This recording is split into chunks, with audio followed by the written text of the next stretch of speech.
Hello all my dear friends. आज मैं बादल सोनी एक्सआईएस और अंकित सर एक्सआईएस लेके आए हैं सेशन जिसमें हम बताएंगे कि आप गेट एग्जाम 2025 को कैसे टारगेट करें। अगर आप सिविल इंजीनियर हैं और आप अपना करियर इस्टेब्लिश करना चाहते हैं तो ये सेशन आपके लिए काफी ज्यादा इंपॉर्टेंट होने वाला है। और जब हम ये सेशन बना रहे हैं तो हम 2024 में, और हम टारगेट कर रहे हैं गेट 2025 को। टाइम हमारे पास अभी भी काफी है और आप इस वीडियो के माध्यम से समझेंगे कि आप 2025 को कैसे टारगेट करें। तो let us welcome Ankit Sharma sir to guide us in this session. जी sir. Thank you sir. Hello बच्चों, आई होप सब लोग फिट एंड फाइन होंगे, बढ़िया से होंगे। तो देखो, जैसा आप यहाँ पे देख पा रहे हो कि जैसे सर ने बताया कि 2025 के टारगेट के लिए हम यहाँ पे बात करने वाले हैं। तो आज हम बात करेंगे आपका सिलेबस क्या है, एग्जाम पैटर्न क्या है, इसके इर्द गिर्द हम डिस्कशन रखेंगे। और आपको ये भी यहाँ पे बता दें कि ये एकमात्र वीडियो नहीं होगा, ये बेसिकली पहला एक शुरुआत है। और इसी सीरीज में हम और आपके लिए ऐसे मोटिवेशनल इंफॉर्मेटिव वीडियो लाते रहेंगे। तो ये जस्ट एक पहला शुरुआत है। ऐसे बहुत सारे आइडियाज हैं हमारे पास कि सर सेमेस्टर के साथ कैसे बैलेंस करें, कॉलेज के साथ कैसे बैलेंस करें, जॉब के साथ कैसे बैलेंस करें, शॉर्ट नोट्स कैसे बनाएं। ठीक है, ये सारे हम आपके लिए वीडियोस लाते रहेंगे कि सर ऑनलाइन कोचिंग कर रहे हैं तो हम उसके साथ साथ कैसे पढ़ाई करें, कैसे बेस्ट आउटपुट आए, टेस्ट सीरीज कैसे अटेम्प्ट करें, कब अटेम्प्ट करें। तो ऐसे बहुत सारे हमारे पास, ठीक है, आइडियाज हैं। और कोई आइडियाज ऐसे लगते हैं कि नहीं सर ये आइडिया हमें इस पे भी वीडियो चाहिए, तो वो आप लोग कमेंट बॉक्स में बता सकते हो। या फिर मेरा और बादल सर का टेलीग्राम चैनल है, ठीक है, बादल सर पीडब्ल्यू, अंकित सर पीडब्ल्यू करके है, उसमें भी आप ज्वाइन कर सकते हो और उसमें भी बता सकते हो। तो चलिए, अब बहुत ज्यादा टाइम ना वेस्ट करते हुए सेशन को स्टार्ट करते हैं। तो बादल सर प्लीज आप स्टार्ट करिए। जी सर। सबसे पहले हम बात करना चाहेंगे why to prepare for GATE. अगर आप गेट की प्रिपरेशन स्टार्ट करना चाहते हैं तो भैया क्यों करना चाहते हो? Why do you want to prepare for GATE? GATE के बाद मिलेगा क्या आपको? देखिए, गेट का अगर आप एग्जाम देते तो you will get a numerous opportunities of lucrative job in state engineering services. Like last year अगर आप देखोगे, उड़ीसा का स्टेट इंजीनियरिंग सर्विसेज ने एंट्री गेट के थ्रू ली। तो हर साल ऐसा होता है कि अलग अलग स्टेट इंजीनियरिंग सर्विसेज अब अपना एग्जाम नहीं कंडक्ट कर रहे हैं, अब गेट के थ्रू भी एंट्री लेते हैं। देन पीएसयू तो है ही, there are many Maharatnas, Mini Ratnas, etc. like IOCL, ONGC, then RITES, etc. जहां पर एज अ सिविल इंजीनियर आप ज्वाइन कर सकते हो आफ्टर क्लियरिंग गेट। अगर आप हायर स्टडीज करना चाहते हो, एमटेक पीएचडी करना चाहते हो from the elite universities of India like IITs, ISC etcetera, तब भी गेट का स्कोर बहुत मायने रखता है। इवन अगर आप फॉरेन जाके एमएस करना चाहते हो, पीएचडी करना चाहते हो, तब भी देखो गेट का स्कोर एक्सेप्टेबल होता है। बहुत सारी countries like Singapore, Germany etcetera, बहुत सारे कॉलेजेस हैं जो कि गेट का स्कोर वैलिडेट कर रहे हैं। देन अगर आप गेट का अच्छा स्कोर लेके आए हो तो you will have good placement from colleges also, क्योंकि भाई आप अपने रिज्यूम में लिखोगे अगर आपने थर्ड ईयर में गेट दिया है तो it will be an add on कि भाई आपने लिखा कि मेरा गेट रैंक ये एक्सेट्रा एक्सेट्रा, एंड आपके बेसिक्स भी क्लियर हो गए।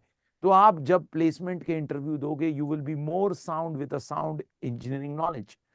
देन आपको टीचिंग जॉब्स मिल सकते हैं in variety of colleges. And last में पीएचडी अपॉर्चुनिटीज, जो कि बहुत बेहतरीन अपॉर्चुनिटी होती है।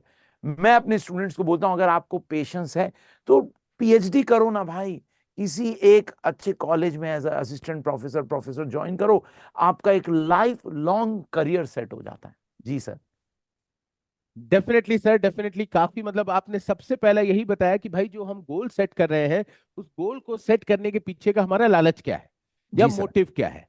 तो सबसे पहले बच्चों को यही जानना चाहिए कि भाई की मोटिव क्या है, लालच क्या है, मैं ये करूं क्यों, क्यों बता रहे हो सर, मैं गेट क्यों दूं, गेट से करने से होता क्या है, ये सबसे पहली चीज है। तो अब आपको मोटिवेशन आएगा ये सब देख के कि भाई इतनी सारी अपॉर्चुनिटी है लाइफ में कि अगर मैं गेट कर जाऊंगा तो लाइफ कहीं ना कहीं सेट होती दिखाई दे रही है। ठीक बात है सर। अब चलिए, अब मुद्दे पे आते हैं कि पैटर्न ऑफ एग्जाम हमारा क्या रहता है, कि गेट किस तरीके से सवाल पूछता है। तो अगर हम देखते हैं तो यहाँ पे देखो, तो आपका गेट में टेक्निकल सिलेबस लगभग लगभग 72 रहता है। 100 नंबर का पेपर रहता है। आपको ये बता दूं, 3 घंटे का पेपर होगा, 100 नंबर का पेपर होगा, 3 घंटे का पेपर होगा, जिसमें 65 सवाल होंगे टोटल। अब 65 सवाल में से 72% टेक्निकल क्वेश्चन होंगे आपके, 13% लगभग मैथ्स होगा, एप्टीट्यूड 15% होगा। ये थोड़ा बहुत वेरी करता रहता है, एब्सोल्यूट नहीं है। ये पिछले 10-15 साल का एवरेज से हम लाए हैं, तो ये बिल्कुल एब्सोल्यूट नहीं है। कभी थोड़ा बहुत 1-2% ऊपर नीचे हो जाता है, तो बिल्कुल एब्सोल्यूट ये नहीं होता है।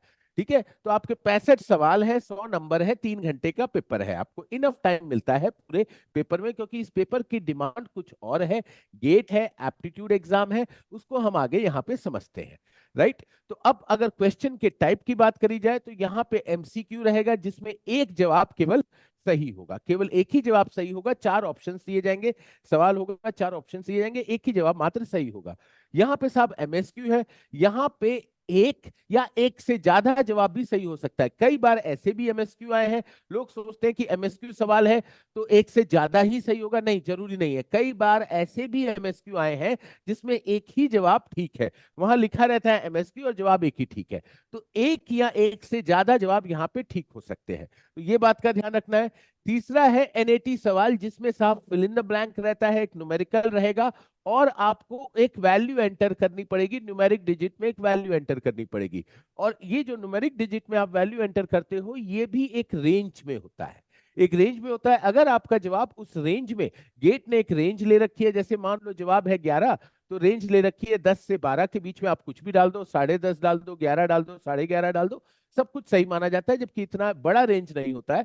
तो ये एनएटी सवाल है। इस तरीके के 3 तरीके के सवाल हमारे एग्जाम में आते हैं, ये पैटर्न ऑफ द एग्जाम है। तो टोटल 65 सवाल इन्हीं 3 टाइप के आएंगे, चौथा टाइप का सवाल नहीं बनता है। राइट। अब आपका अगर क्वेश्चन का नेचर का बात किया जाए, तो थ्योरेटिकल सवाल भी कुछ होते हैं, न्यूमेरिकल भी होते हैं। आपका 70%, 75% लगभग न्यूमेरिकल पेपर होता है, बहुत थोड़ा सा, ठीक है, आपका थ्योरेटिकल पेपर होता है। तो यहाँ पे न्यूमेरिकल ज्यादा होता है, तो हम ज्यादातर पढ़ते वक्त न्यूमेरिकल पे ज्यादा अप्रोच रखते हैं। कई पेपर में देखा गया कि 80-85% भी न्यूमेरिकल पूछ लिया गया है। तो ये ईयर टू ईयर थोड़ा बहुत वेरी करता रहता है, क्योंकि ह्यूमन है जो पेपर सेट करें, तो एब्सोल्यूट कभी भी नहीं होता कि बिल्कुल यही होगा, तो थोड़ा बहुत वेरिएशन इसमें होता है, बट एक जनरल ट्रेंड पे हम आपको बता रहे हैं। अब यहाँ पे सब्जेक्ट वाइज आपका क्या वेटेज है, ये बादल सर आपको बताएंगे, प्लीज सर। जी सर। सो बच्चों, आपका मेन डाउट है कि सर हम प्रिपरेशन तो स्टार्ट करेंगे, बट इंपॉर्टेंट टॉपिक्स क्या हैं, किस टॉपिक से कितने क्वेश्चंस आते हैं। तो देखिए, ये मैंने और सर ने एक डेटा कंपाइल किया, ये एग्जैक्ट नहीं है, it is subjected to changes. बहुत सारे प्रीवियस ईयर्स को हमने एनालाइज किया, तो पता लगा कि लगभग लगभग ये वेटेज है। अगर देखा जाए सब्जेक्ट वाइज वेटेज क्या है, और इस वेटेज से यह भी क्लियर हो जाएगा कि गेट का सिलेबस क्या है। वेटेज प्लस सिलेबस मैं एक साथ क्लियर कर देता हूं। तो फ्लूइड मैकेनिक्स अगर देखा जाए, तो भाई उसका वेटेज कितना है, 8%। स्ट्रक्चरल एनालिसिस का weightage 6%। Concrete structure, that is RCC, reinforce cement concrete की जो बात कर रहे हैं, that is 5% weightage. Strength of material है काफी इंपॉर्टेंट टॉपिक, बट उसका वेटेज कम है, 4%। स्टील स्ट्रक्चर का वेटेज भी देखो around 3%। PERT CPM, then it is 2%। Building materials 1%। Next one क्या है, देखते हैं। नेक्स्ट सेट ऑफ सब्जेक्ट्स क्या है हमारे, इट्स हाँ, जियोटेक सबसे ज्यादा वेटेज रखता है, दैट इज 15%, और वो मैं ही लेने वाला हूं। इन्वायरमेंटल 10%। ट्रांसपोर्टेशन 8%।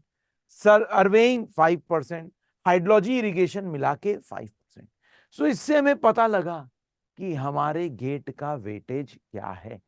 अब मैं सर से रिक्वेस्ट करना चाहूंगा कि वो हमें बताए कि इसमें सीक्वेंस क्या रखा जाए, what should be the proper sequence, किस सीक्वेंस में बच्चों को ये सारे सब्जेक्ट्स कवर करने चाहिए। देखिए, सिविल इंजीनियरिंग थोड़ा ट्रिकी होता है। सर बताएंगे आपको कि कैसे हम अपने सब्जेक्ट का सिलेक्शन स्टार्ट करें, ताकि आप लिमिटेड टाइम में ज्यादा आउटपुट निकाल पाए। जी सर। Definitely sir, definitely. देखिए, अगर आपका सीक्वेंस ऑफ सब्जेक्ट डिसाइड किया जाए, तो सर ये थोड़ा सा बच्चों के इस पे भी डिपेंड करेगा, एक्यूमेंट पे, कि वो किस ईयर में है, कब अपनी तैयारी स्टार्ट कर रहे हैं। अगर सर कोई बच्चा 3rd ईयर में है, फाइनल ईयर में है, तो जो सिविल इंजीनियरिंग को जान चुका है, तो उसके लिए सबसे पहले अगर वो सिविल इंजीनियरिंग को जान चुका है तो इंजीनियरिंग मैकेनिक्स सब्जेक्ट से स्टार्ट करे, फिर स्ट्रेंथ ऑफ मटेरियल आ जाए, स्ट्रेंथ ऑफ मटेरियल के बाद वो स्ट्रक्चर पढ़ ले, स्ट्रक्चर के बाद वो सीधा जियोटेक और एनवायरमेंट आ जाए, मैं ये कहूंगा। तो जी सर। अगर उसने इंजीनियरिंग मैथमेटिक्स उसे आता ही है, फर्स्ट ईयर में पढ़ा ही है, तो 15 नंबर कुछ वहां से आ गए। फिर उसने स्ट्रेंथ ऑफ मटेरियल पढ़ लिया, 7-8 नंबर कुछ वहां से आ गए। इंजीनियरिंग मैकेनिक्स का 1 नंबर पढ़ लिया जिसे मैं नेग्लेक्ट कर रहा हूं, तो 15 + 7, ठीक है, लगभग 22 नंबर हो गए। 22 नंबर के बाद सर 2-3 नंबर का आपका स्ट्रक्चर आ गया, तो 25 नंबर ये हो गए। और उसके बाद आप जियोटेक पढ़ रहे हो और एनवायरमेंट पढ़ रहे हो, तो आपके 27-28 नंबर यहां से आ जाते हैं। तो अगर इन सबको क्लब करते हो तो आपने पढ़ा बहुत कम है, अगर बट देखा नंबर जाओगे ज्यादा इतने है। सारे सब्जेक्ट के कंपैरिजन में बहुत कम पढ़ा है। बट एकदम 53 नंबर का सिलेबस आपका पूरा हो एकदम एकदम एकदम सर। और अगर इसमें थोड़ा सा मेहनत करो, एफएम को ऐड कर दो, तो बात ही जबरदस्त हो जाए। गया। क्योंकि देखिए, ये सारे सब्जेक्ट जो सर ने बताए वो बेसिक सब्जेक्ट्स है, कंसेप्चुअल सब्जेक्ट्स है। इनको कवर करना बहुत आसान होता है, और ये मेजर चंक भी है, और सबसे डिफिकल्टी लेवल भी इन्हीं में। अगर आप इनको कवर कर जाते हो तो बेटा फिर आपका सिविल इंजीनियरिंग में इतना इंटरेस्ट डेवलप हो जाएगा कि आप बाकी सब्जेक्ट्स की भी धज्जियां उड़ा दोगे, पक्की बात है। जी सर। Exactly sir. अब अगर बात कर लेते हैं कि कोई सेकेंड ईयर फर्स्ट ईयर का बच्चा है वो स्टार्ट करना चाहता है, तो मैं उसको सजेशन दूंगा कि साहब आप मैथ्स से स्टार्ट करो। मैथ्स के पढ़ने के बाद आप कुछ हल्के टॉपिक्स हैं जो कि कंसेप्चुअली उतने डिमांडिंग नहीं है, मैथमेटिकली उतने डिमांडिंग नहीं है, आपको डर नहीं लगेगा सब्जेक्ट से। ठीक है, subject as a civil engineering बोल रहा हूं मैं, पूरी ब्रांच से डर नहीं लगेगा। तो वो सब्जेक्ट में आपको पहला ऑर्डर बताऊंगा कि आप एप्टीट्यूड पढ़ो, आप मैथमेटिक्स पढ़ो, फिर आप इंजीनियरिंग मैकेनिक्स पढ़ो। इंजीनियरिंग मैकेनिक्स के बाद आप सर्वे, हाइड्रोलॉजी, इरिगेशन, ओसीएफ, सीपीएम, ये टॉपिक्स पढ़ो। ये टॉपिक्स पढ़ते पढ़ते लगभग आपको साल भर निकल जाएगा, और साल जी भर सर। जब निकल जाएगा तो आप या तो सेकेंड ईयर में आ जाओगे या सेकेंड ईयर से थर्ड ईयर में आ जाओगे। और तब आप अपनी इंजीनियरिंग को थोड़ा जान चुके होगे, पहचान चुके होगे, और इन सब्जेक्ट्स में आपका कोई बहुत ज्यादा कंसेप्ट या गणित नहीं लग रहा है। फिर आप तब तक कॉलेज में थोड़ा बहुत सॉम को जान चुके होगे, पहचान चुके होगे, फिर आप सॉम पे आओ, स्ट्रक्चर पे आओ, सॉइल पे आओ, और आपके हाँ सर। कॉलेज में भी ये सब्जेक्ट्स चल रहे होंगे, एनवायरमेंट पे आओ। तो जब लैब आप वर्क भी थर्ड ईयर में, स्टार्ट हो गया होगा। यस सर, थर्ड ईयर में बहुत इंपॉर्टेंट। आपका, ठीक है, जियोटेक और एनवायरनमेंट दोनों आ जाएगा, तो ये आपके तैयारी के दौरान भी रहेंगे।